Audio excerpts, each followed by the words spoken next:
Good morning students. तो देखिए आज हम एक बहुत ही इम्पॉर्टेंट टॉपिक स्टार्ट करने वाले हैं। टॉपिक का नाम है प्रॉपर्टीज़ ऑफ बायनोमियल डिस्ट्रीब्यूशन। आप देखिए ये बायनोमियल डिस्ट्रीब्यूशन क्या होता है, लास्ट लेक्चर में मैंने डिस्कस किया था, है ना। बताया था कि there are two type of distribution. एक होता है आपका ऑब्जर्व फ्रीक्वेंसी डिस्ट्रीब्यूशन, एक होता है थियोरेटिकल फ्रीक्वेंसी डिस्ट्रीब्यूशन।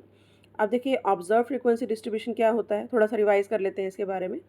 ऑब्जर्व्ड वो होता है जो एक्चुअल है।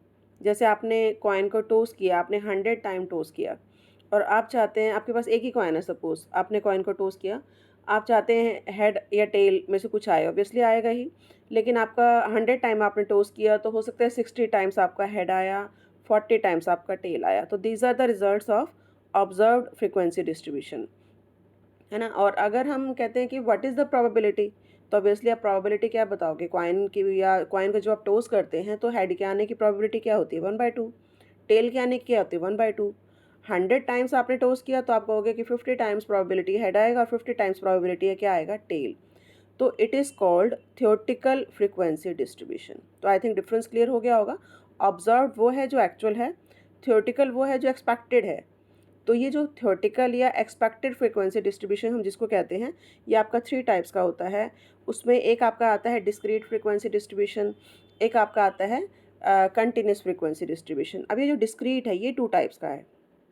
डिस्क्रीट में आपके 2 टाइप्स आते हैं, एक होता है बायनोमियल डिस्ट्रीब्यूशन, एक होता है पॉइसन डिस्ट्रीब्यूशन। तो उसका जो फर्स्ट टाइप है उसकी हम बात कर रहे हैं, बायनोमियल डिस्ट्रीब्यूशन की। और इसका मीनिंग भी आपको बताया था। बायनोमियल डिस्ट्रीब्यूशन कहाँ यूज़ होता है, जहाँ पर किसी भी इवेंट के होने की जो पॉसिबिलिटी है वो कैसी होती है, सर्टेन होती है, निश्चित होती है। कि जैसे अभी कॉइन का एग्जांपल दिया कि ऑब्वियसली आप कॉइन को टॉस करोगे तो इधर हेड विल कम और टेल विल कम, ऐसा तो नहीं होगा कुछ भी ना आए। तो अगर ऐसा कुछ है तो वहाँ पर कौन सा डिस्ट्रीब्यूशन अप्लाई होता है, बायनोमियल। ठीक है। और बायनोमियल डिस्ट्रीब्यूशन में हमें एक फ्रीक्वेंसी डिस्ट्रीब्यूशन बनाना होता है कि एक इवेंट नहीं होता, मोर देन वन इवेंट होते हैं। जब एक इवेंट होगा तो आप सिंपल प्रोबेबिलिटी से सॉल्व कर लोगे। जब आपके पास लंबी सीरीज होती है कि आपने 160 टाइम्स कॉइन को टॉस किया, 4 कॉइन्स थे, 5 कॉइन्स थे, है ना, या कोई भी काम आपने बहुत बार किया, तो उसके लिए आपको एक फ्रीक्वेंसी डिस्ट्रीब्यूशन बनाना होता है, जिसके लिए हम क्या यूज़ करते हैं, बायनोमियल डिस्ट्रीब्यूशन। अब देखिए, अब हम आते हैं अपने टॉपिक पर, जिसका नाम क्या है, प्रॉपर्टीज़ ऑफ बायनोमियल डिस्ट्रीब्यूशन। तो बहुत ही इंपॉर्टेंट टॉपिक है, एग्जाम में पूछ लिया जाता है।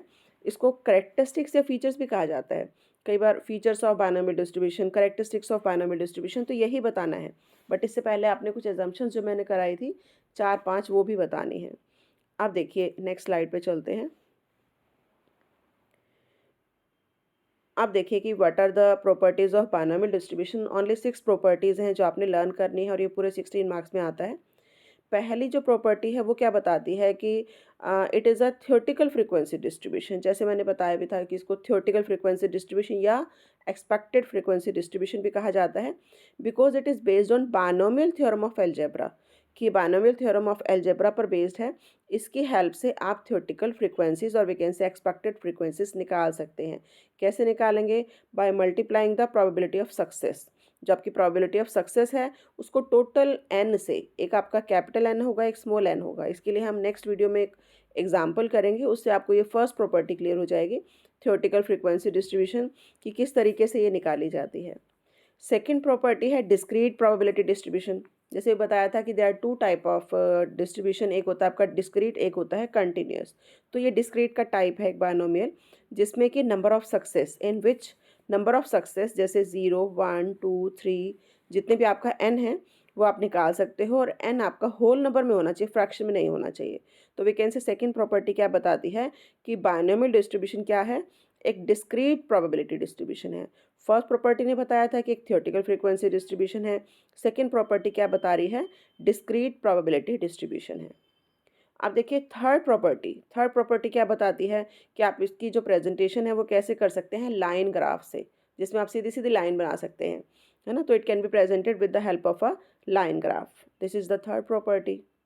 अब देखिए फोर्थ प्रॉपर्टी कि what is the shape of binomial distribution. Obviously आप लाइन ग्राफ की हेल्प से आप इसको शो कर रहे हैं, तो ये सिमेट्रिकल भी हो सकता है और असिमेट्रिकल भी हो सकता है। सिमेट्रिकल मतलब समानांतर, जो एक जैसा हो, है ना। आप देखिए अगर आपकी जो प्रोबेबिलिटी है वो 1/2 है, जैसे मैंने कॉइन का एग्जांपल लिया था, तो अगर आपकी जो प्रोबेबिलिटी है वो 1/2 है तो आपका जो लाइन ग्राफ है वो कैसा बनेगा, सिमेट्रिकल बनेगा। देखिए इस तरीके से कि अगर आपकी जो प्रोबेबिलिटी है वो है 0.5 और स्मॉल n मतलब नंबर ऑफ़ आइटम्स आपकी हैं 4, तो आपका ये इस तरीके से बनेगा। इसको आप कहेंगे सिमेट्रिकल प्रोबेबिलिटी डिस्ट्रीब्यूशन। इसमें जो 0 पे जो दिखाया गया है और जो 4 पे दिखाया गया है वो इक्विवेलेंट होना चाहिए। यहाँ हल्का सा अनइक्वल लग रहा है बट ये इट शुड बी इक्वल। अगर आपका प्रोबेबिलिटी ऑफ 0.5 है प्रोबेबिलिटी, अगर 1 पे जो दिखा रखा है और जो 3 पे दिखा रखा है वो भी आपका इक्वल होना चाहिए और 2 का टॉप पे होना चाहिए। तो इस तरीके से आपका जो डिस्ट्रीब्यूशन है वो कैसा होगा, सिमेट्रिकल। नेक्स्ट देखिए, अगर आपकी जो प्रोबेबिलिटी है वो 1/2 से कम है या 1/2 से ज़्यादा है ना। जैसे सपोज़ आपने डाइस को थ्रो किया, तो जब आप डाइस को थ्रो करेंगे तो हम कहेंगे 1 के आने की प्रोबेबिलिटी क्या है, 1/6 है ना। 1 और 2 के आने की क्या है, 2/6। तो इस तरीके से आपका जो प्रोबेबिलिटी है वो 1/2 से कम भी हो सकता है, 1/2 से ज़्यादा भी हो सकता है। तो आपका जो डिस्ट्रीब्यूशन होगा वो कैसा होगा, स्क्यूड, जिसको हम कहते हैं विषमता। इसके अंदर विषमता होगी, इक्वल नहीं होगा, है ना। अब ये देखिए आपको 2 डायग्राम दिखाए हैं, एक लेफ्ट हैंड साइड पर और एक राइट हैंड साइड पर। लेफ्ट हैंड साइड में है कि अगर आपकी जो प्रोबेबिलिटी है वो 0.5 से कम है, या प्रोबेबिलिटी इसने बताई है कितनी, 0.1, 0.5 से कम है, तो आपका डिस्ट्रीब्यूशन इस तरीके का होगा। देखिए 0 वाली लाइन कहाँ जा रही है, उसके बाद 1 की कहाँ जा रही है, उसके बाद 2 की कहाँ जा रही है, तो सिमेट्रिकल नहीं है। इसी तरीके से अगर आपकी जो प्रोबेबिलिटी है वो 0.8 है, मतलब 0.5 से ज़्यादा है, तो भी देखिए आपका सिमेट्रिकल नहीं है ना। 0 पे देखिए, 1 पे देखिए, 2 पे देखिए, 3 पे देखिए, आप इसकी लाइन बना के देखिए, टच करके देखिए इन पॉइंट्स को, ये सिमेट्रिकल नहीं बनेगा। नेक्स्ट देखिए, नेक्स्ट हमारी 5th प्रॉपर्टी आती है, what are the main parameters.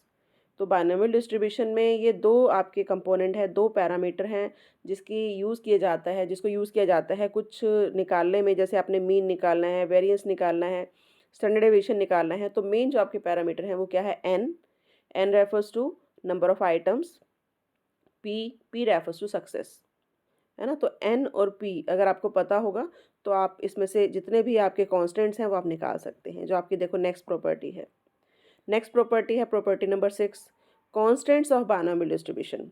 कि जो बाइनोमियल डिस्ट्रीब्यूशन है उसके कांस्टेंट कौन कौन से हो सकते हैं, तो ये कुछ 5 कांस्टेंट हैं और वी कैन से ये 5 आपके स्टैटिस्टिक्स के टूल हैं जिनको आप निकालते हैं with the help of n and P.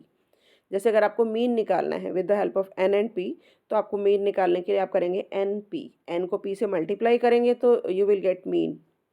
Similarly अगर आपको वेरिएंस निकालना है तो वेरिएंस के लिए आप क्या करेंगे, n P q, q refers to failure, n refers to number of items, p refers to success, q refers to failure. इसी तरीके से स्टैंडर्ड डेविएशन निकालना है तो एन पी क्यू का रूट कर दीजिए, बिकॉज स्टैंडर्ड डेविएशन क्या होता है, वेरिएंस को अगर आप रूट कर दें तो आपका क्या आ जाता है, standard deviation. Movement coefficient of skewness अगर आपको निकालना है तो q minus p divided by root n P q, जिसको हम बीटा 1 रूट भी कहते हैं। कर्टेसिस निकालना है, बीटा 2 कहते हैं निकालना है तो 3 + 1 - 6 P Q divided by N P Q. तो these are the main parameters, है ना। और जैसे कि बताया था कि ये जो टॉपिक है that is very very important और 16 मार्क्स में आता है। अगर ये 16 मार्क्स में आता है तो ऑब्वियसली आपको पहले ऑब्जर्व फ्रीक्वेंसी डिस्ट्रीब्यूशन का मीनिंग बताना है, एक्सपेक्टेड और we can say theoretical frequency distribution का मीनिंग बताना है, ठीक है। और उसके बाद बाइनोमियल डिस्ट्रीब्यूशन का मीनिंग बताना है, उसका फॉर्मूला देना है जो लास्ट लेक्चर में आपको कराया था, एजम्पशंस देनी है। After that you have to tell about the properties of binomial distribution. Okay, thank you.